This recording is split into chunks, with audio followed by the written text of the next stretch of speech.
what we've noticed, the conversation about anti-Asian racism has been very narrow. It is mostly focused on stopping Asian hate. It is mostly focused on the events that have occurred, the very tragic events and violent events. But there is a missing context here, a missing historical context, a missing contemporary context that involves US and Western imperialism, and it involves the racism required to justify it.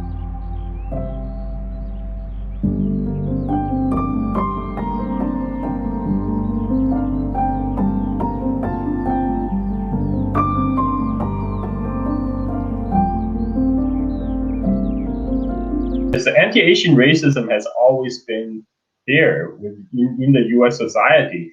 It has never left. After COVID, I think it gave a pretense, excuse for all the racists to come out of the woodworks. That's helped along by rhetorics coming from the White House, during the Trump administration, when the U.S. government is trying to shift blame toward China on its own inept handling of the COVID crisis here in the United States. That kind of emboldens all the races and create an atmosphere of permissiveness. As we all know, anti-Asian racism has always been present. In general, even tolerated in the U.S. I think the reason for that, and there's many reasons for that, but one of the reasons why it persisted is because there's very little consequences for anti-Asian racism and even anti-Asian violence in the United States. What we're seeing today is really, like a accumulation of everything coming together.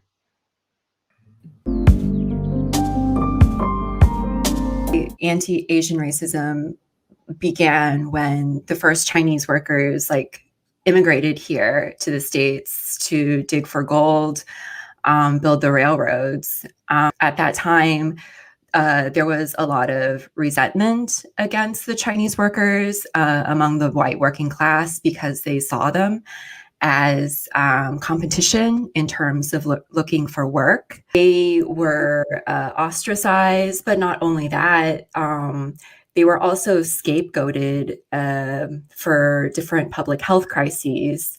And they were seen as racialized carriers of infectious illnesses. They were blamed for outbreaks of cholera and smallpox and the bubonic plague. So when Trump called COVID-19 virus and blamed Chinese people for the pandemic, it wasn't something that had happened completely out of isolation. It's part of this long history of Chinese people being scapegoated for disease outbreaks that goes back all the way back to Chinese immigration. It's part of this long history of Chinese people being seen as dirty, diseased. And if you remember, a year ago, when the pandemic first happened, there was a lot of really sensationalist coverage of the wet markets in China, a really large focus on their dietary habits and their hygienic practices, because it kind of fit the stereotype that Americans already had of Chinese people as dirty and barbaric, and as carriers of disease.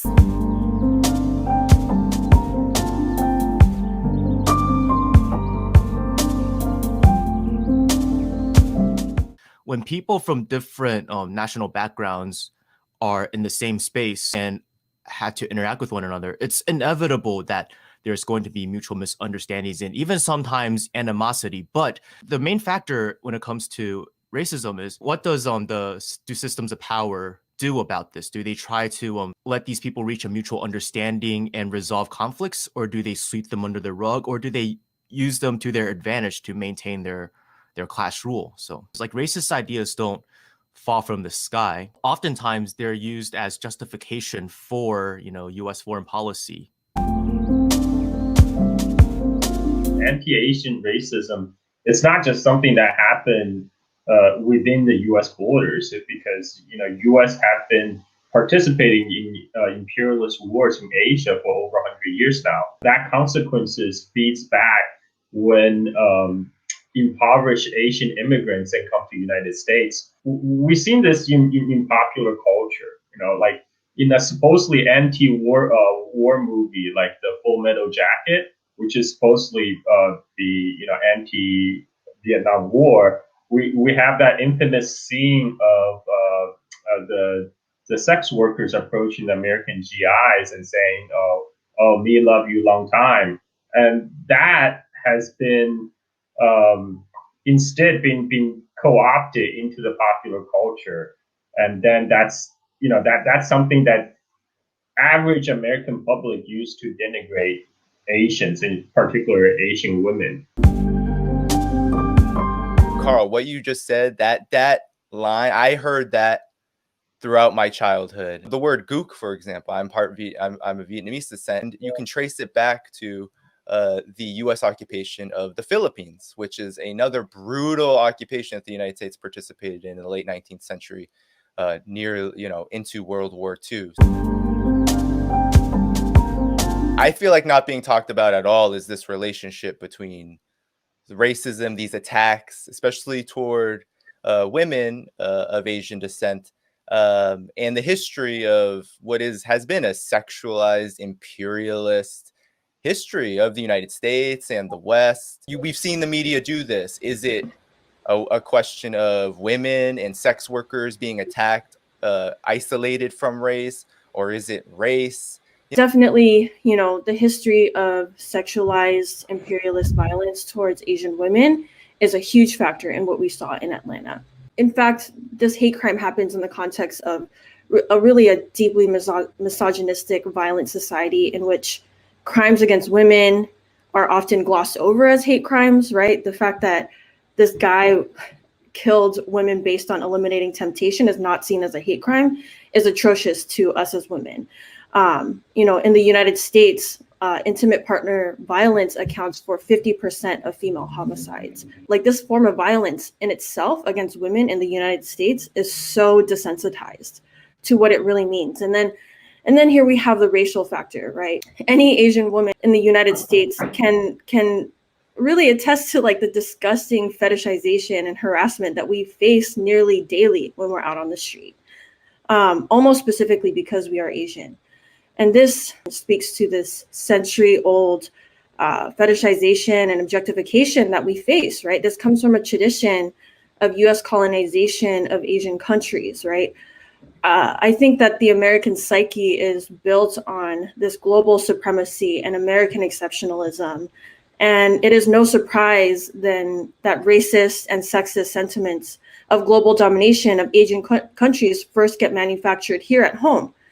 Right, when Asian women were trafficked to create entire sex industries for U.S. military bases, for GIs. It really is like no wonder why this fantasy of Asian women, this sexualized image, is so pervasive in U.S. society.